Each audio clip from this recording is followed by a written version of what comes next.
एक छोटे से गांव का नाम आनंदपुर था। गांव में हरियाली थी, लोग मिलजुल कर रहते थे। वहां एक प्यारा लड़का रहता था जिसका नाम मोहन था। मोहन बहुत समझदार और दयालु था।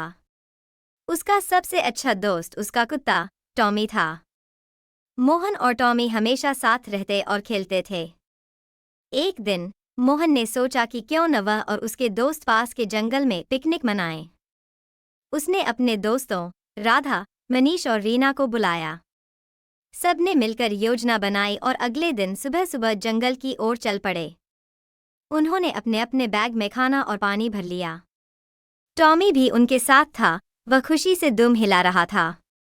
जंगल में पहुंचकर सबने एक सुंदर जगह चुनी।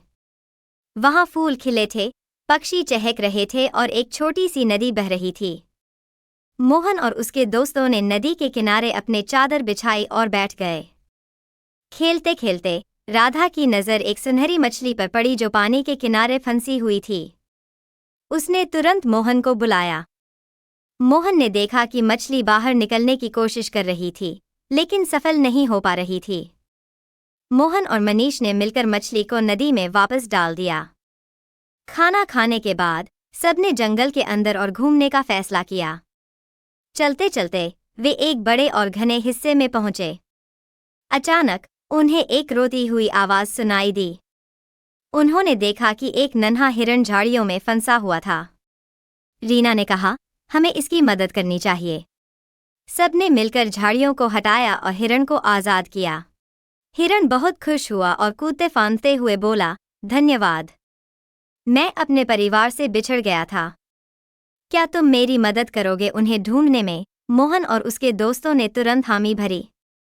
टॉमी ने अपनी सूंघने की शक्ति से रास्ता ढूंढना शुरू किया।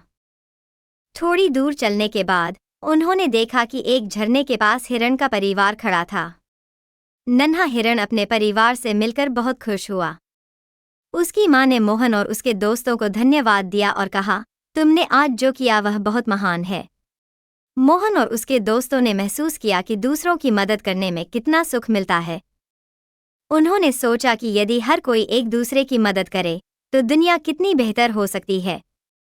सबने मिलकर आनंदपूर्वक समय बिताया और फिर गांव की ओर लौट आए।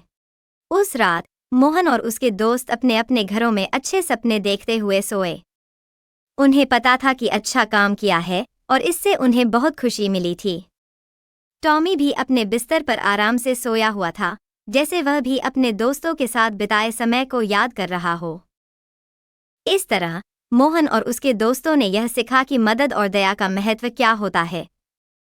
यह कहानी हमें यह भी सिखाती है कि हमें हमेशा एक दूसरे की मदद करने के लिए तैयार रहना चाहिए, चाहे परिस्थिति कैसी भी हो। यही सही मित्रता और इंसानियत का असली मतलब है।